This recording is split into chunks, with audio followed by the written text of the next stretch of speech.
Hi, my name is Ryan Rinaldi, and I have the honor of serving as the president of the student government here at Temple. I'm joined today by my vice presidents, Brittany Boston and Binh Nguyen. And today we're going to have a conversation about a football stadium on campus with none other than the president of Temple University, Dr. Neil Theobald.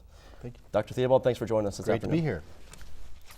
We'll lay out the conversation first. We're going to talk about financials. We're going to talk about priorities of a football stadium. Okay. We're going to talk about the community impact, and then we're going to go into logistics and talk about what the game day experience of a football day would be like here at Temple. Okay. I'm going to hand it off to Binh, who's going to touch on some of the financial questions. So again, thank you for being here and joining us. Our students really appreciate it, and we're going to get right into it with the financials first. Our question is, the stadium plan put to the board will take about $126 million to build. Are students expected to pay for this from their tuition or out of pocket? No. And if not, where is this money coming from? We'll take the funds that we currently pay in rent to the Philadelphia Eagles, which is where we currently play our games. We'll bond that amount over 30 years. And then we have been fundraising for about 2 years now, and that'll cover the rest of the cost. So there was no student component to the cost at all. Right, so no one's tuition won't be affected in the future or right now? Nope. Okay. And if that $126 million is for construction of the proposed stadium, how does Temple University expect to fund the operations and the day-to-day expenses of the proposed stadium? Well, any building project on campus includes a 5% payment within the construction costs for upkeep. So the upkeep is built into the cost of the stadium. In terms of operations, that's what you'll use your ticket sales, the television revenue that we receive from ESPN, the apparel deal we have with Under Armour. That pays for all the operating expenses. Okay, that's great. So we were just in Harrisburg last Wednesday and for the appropriations hearing, and given the budget impasse in Harrisburg, would the university still prioritize a football stadium given the cuts or no state funding? Oh, if we were to receive no state funding, we would clearly put the stadium on hold. I mean, that's a point. You always have to set your highest priorities. The stadium is simply, it has a lot of arguments for it. The financial argument that I mentioned earlier, we can take what we pay now and then we wouldn't be subject to rent increases going forward. The ability to bring alumni back to campus, the student experience of having a football stadium on campus, all of those things. But if we were facing budget cuts, no, we clearly would not move forward with this at that time until our budget situation was stabilized. Right, okay. So how does the university see a football stadium affecting donors for both the stadium rights, but also for the university as a whole? Well, we've been having conversations with parties that are interested in the naming rights, so that's gone very well. I just think overall there are so many alumni who come to our games 10 miles away. They never visit campus. And I've been here 4 years, and people who've been here much longer than I will tell you how much this campus has changed dramatically. So I think the ability to bring the alumni back to campus, to interact with the schools, to interact with students, I think that what athletics is I always talk about athletics as the front porch of the university. It brings people in so that we can tell them more about what's actually going on in the house and get them interested and involved in those sorts of things. And that often will lead to requests for gifts and fundraising. That's great. Well, thank you for your questions and your answers. Thank you. Dr. Theobald, there's some students that have concerns about, have looked at other universities across the country that have built football stadiums and expected a certain number of attendance and accounted for a certain number of attendance to pay for the services and the operations, the upkeep. Now, is it a part of the conversation, or is Temple having the conversation about what happens if the attendance at a new football stadium isn't as high as you expect it to be?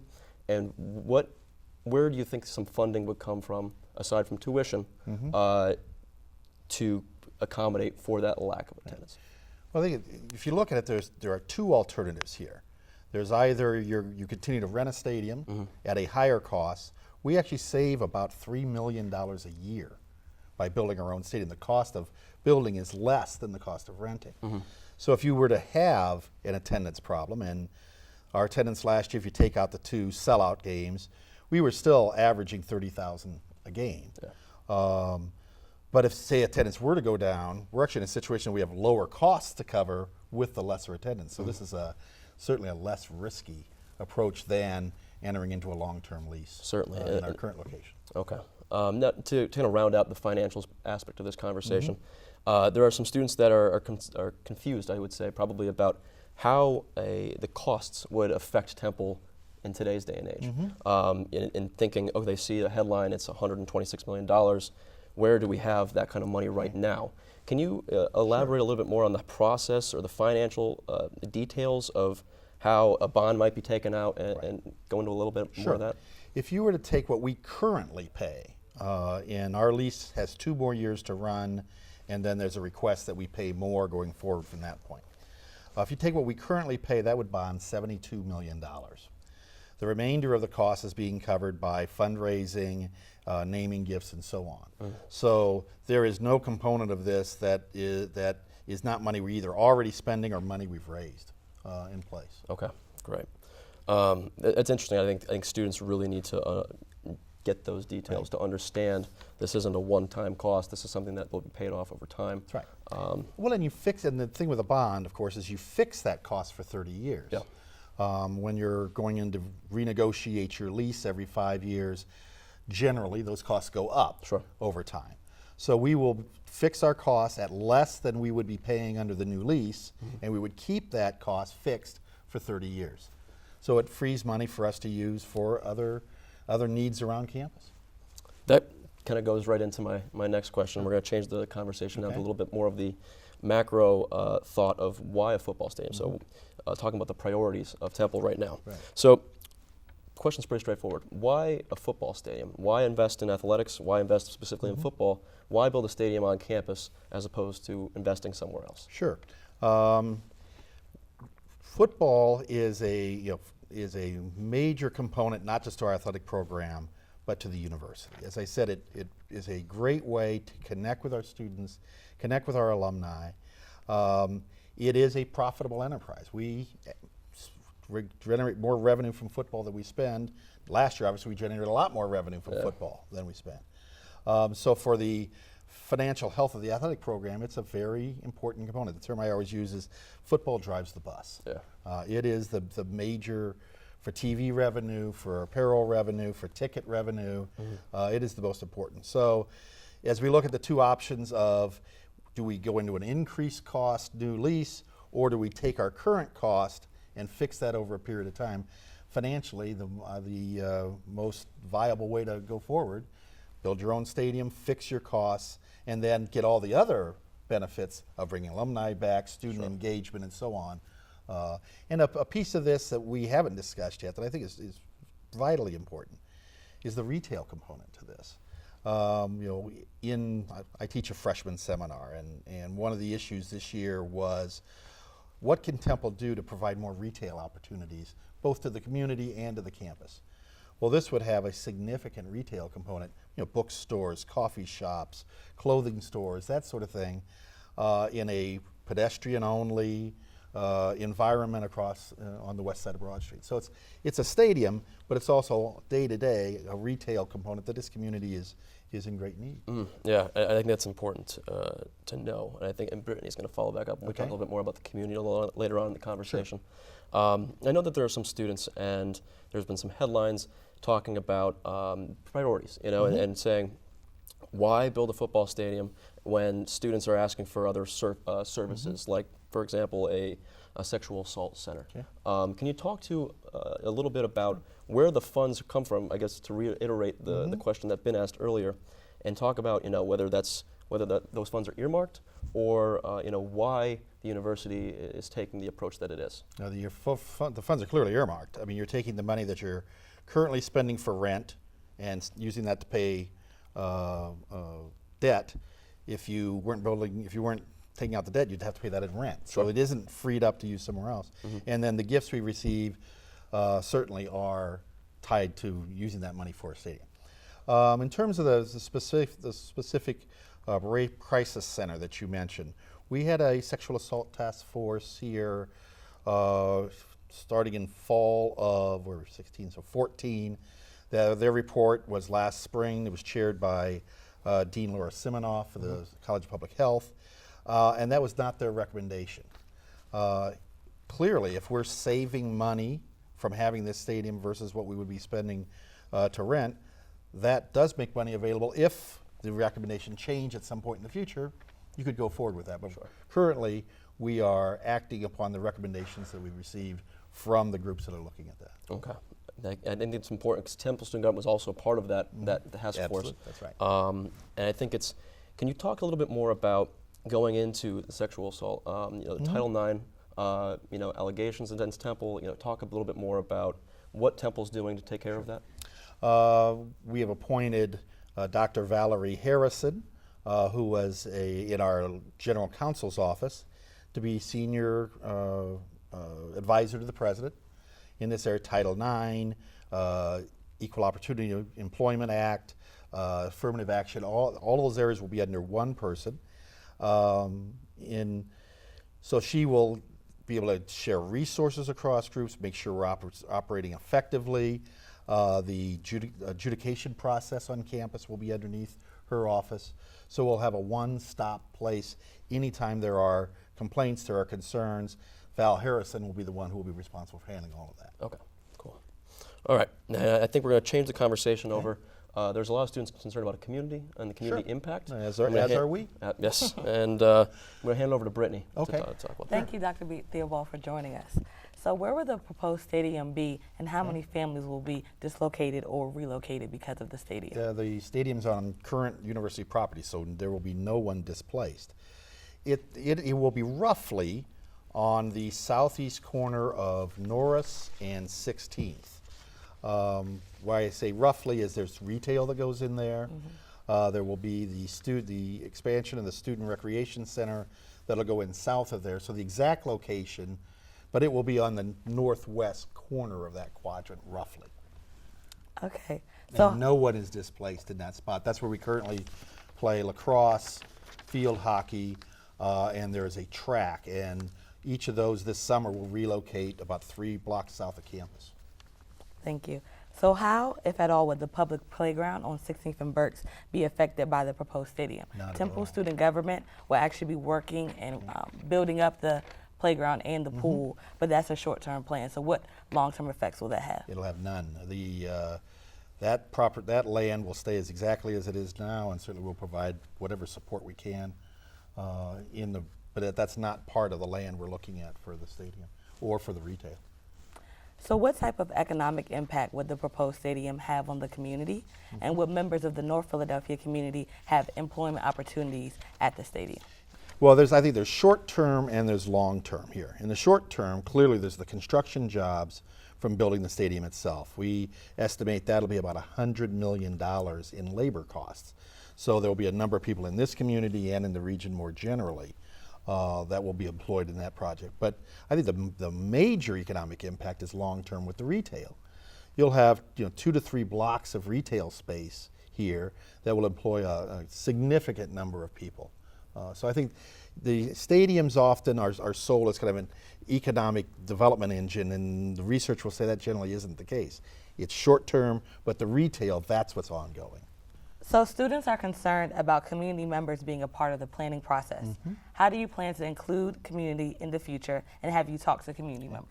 We are at the very beginning of the planning process. 2 weeks ago, we chose an architect, Curtis Moody from Columbus, Ohio, who's done a number of stadiums around the country. And he's on campus today. He's having a dinner with community members tomorrow night. Literally, he's no drawings, no plans at all. So the community will be involved from the very first step of the process. Okay. All right. I think we're going to transition into more of the logistics. Okay. I know you just mentioned the architect, the board approving to hire an architect. You've hired an architect. Can you talk a little bit more about the history of that firm or why that architect was picked? I actually have had the privilege of working with Moody Nolan in my previous employer, Indiana University. We expanded our stadium, and his firm did the architectural work there. Beautiful architect. I can tell you the buildings that he does. He did the stadium at SMU, which is a gorgeous stadium. It is the largest minority-owned architecture firm in America. He is the top stadium architect in the country, and I'm certain that with the input of the community, with the input of the campus, he will design an absolutely stunning stadium. Okay. So what is the expected timeline for the stadium to be built? Well, it's to be determined. We are in discussions with the community. We have 2 more years on our lease, but the Eagles and the university have entered into 2 one-year extension possibilities. So in working with the community, once we have an agreement that the major issue there, I think, is traffic. Parking we can take care of. The tailgating I think we can take care of. But in meeting the concerns about bringing 30,000 people onto campus, we bring 20,000 a day, but they come over the course of the daytime rather than all at one time. So once we have the conversations with the community finished, then obviously we need to go to the city in terms of zoning and so on, and then construction will be about 18 months. So once we get to that point, we're 18 months from playing. Wow, okay. Well, that's really encouraging to hear that the new architect is already getting involved with the community. I know that's a really important aspect that our students are stressing about. And another big concern is how big is this stadium going to be? And if it is going to be big, how is it going to be able to handle games such as the Penn State game or the Notre Dame game? Sure. We've been in discussions. It's going to be 30,000. Roughly that area, 30, 35, that's about what we draw a game. For those games that are larger than that, we've had discussions with the Eagles about renting the Lincoln Financial for a single day. So I think that's the model we'll use, play here, except if we have a very large crowd expectation, then we would rent the stadium for a day. Okay, that makes sense. Sure. So how will spectators get to the proposed stadium, and where will those who choose to drive park? We talked a little bit about We parking. actually have more parking spaces on campus than we've ever used at Lincoln Financial Field. So spaces to park will be fine.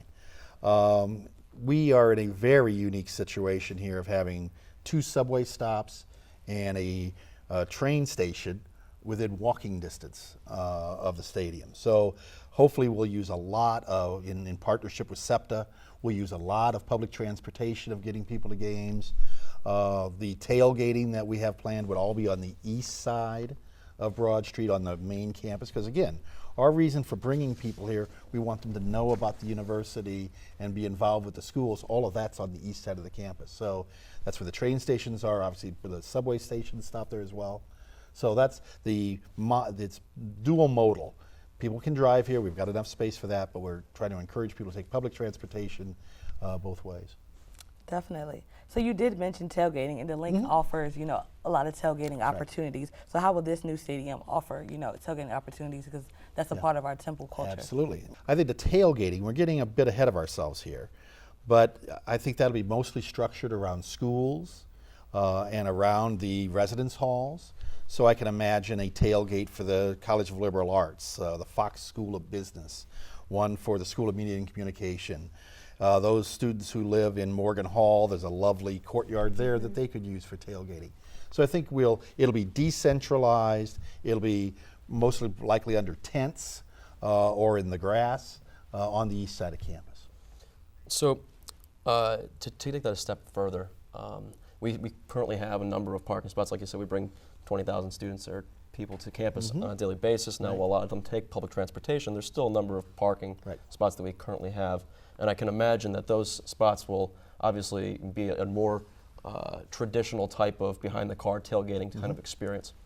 Now, while we're on the topic of kind of comparing things to how it would be here to how they are at the link, to bring up the link, for example, if the link is offered at a discount or for free, one, is that something that's feasible or realistic? Or two, would we still pursue an on-campus stadium if it was offered for free or It discount? clearly is tremendous benefit of an on-campus stadium.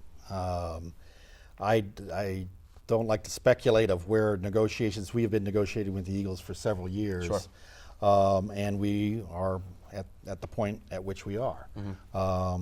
But yeah, clearly having the game on campus, bring alumni back, allow students to walk to the games, tailgate in their residence hall. I think it's just tremendous benefit that we just simply don't have at Lincoln Financial Field. Sure. I think we're going to transition the conversation now into more of that experience type of that game day experience. And I'm going to come back around to a little bit more of those in-depth details you mentioned about the residence halls. You mentioned about students living off campus. But while there's some people that question the idea of a stadium, that a lot of the supporters are excited about what this could do for the program. So to ask more about the program, how do you think building a stadium on campus would affect Temple football, specifically in trying to go into maybe a higher, maybe Power 5 conference? And what do you think that kind of impact, financial impact, just other types of macro positivity around Temple and Temple's brand could a stadium bring? Well, I think the more you bring people to campus, clearly that is nothing but good for the university. In terms of the conference situation, we're quite happy in the conference we are in, but if opportunities present themselves, clearly the television deals in some of the other conferences are superior to what we currently have. So you'd certainly be something you'd be interested in. I think in terms of the team playing on their own campus, the view from where that is, that's where we play intramural softball the other night, and you're looking across the lights of Center City, Philadelphia. It's a gorgeous location. So I think as far as a wonderful vista for television and for spectators that are there, that would be as nice a stadium as there is in the country. So the perception, I think, can only help it be improved and continue to do well. So I think it'll help the team. The finances of it, as I said, even if you end up with exactly the same revenue you have now, we're going to have fewer costs. So that we clearly come out ahead on that as well.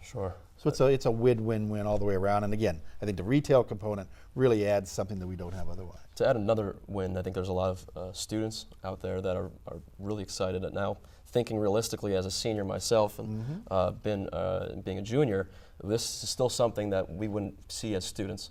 So a lot of alum are excited about this. How do you, especially with the emphasis that your administration has placed on alumni engagement, how do you expect that to go over with alumni, and what kind of impact would you see long term for the university? I'm out talking with alumni almost every day, and with various meetings and such. The response has been incredibly positive. The idea of being able to come back to campus, take their kids to where they did various things when they were students here, learn more about what Temple is doing today. The response has just been overwhelmingly positive. You mentioned, and this is really going to round out our conversation today. You mentioned bringing your kids back to campus. I'm going to ask you here, put yourself in my shoes. Coming back to campus in 10 years, hopefully with wife and kids. How do you expect that day going over? And what do you think I can expect coming back as an alum? Well, 10 years from now, we will have a brand new library. That at that point, it won't be brand new because that opens in 2018. We hopefully at that point will have moved the science buildings that are in the way of the quad right now. So you'll come into the center of campus. You'll have this gorgeous library with a beautiful quad centered around with the science building on the east side of that, Paley Library on the south side of that, which will be something other than a library at that point. The Tyler School of Art on the north side. Then you'll go to tailgate at your former college over at the Fox School and have them meet all your former professors who will say what a fabulous student you were when you were here and tell your kids they need to be just like their father. And then you will join the procession as it goes across Broad Street into the open area there in the football stadium, watch the game, then come back across, and hopefully we will celebrate the win after the game, and your children will be thinking, what year do I start as a student here at Temple University? Wow, that's something to look forward to. It does. Dr. Theobald, on behalf of the student government, I want to thank you for taking the time to have an important conversation that students are asking about, they're concerned about. I think this is a conversation that brought a lot of light to areas in which they might not have already seen it. And I think it's important to continue these discussions, and I thank you for all you do. Thanks for the opportunity. Thank you. Appreciate it. Thank Thank you you much. so much. Thanks.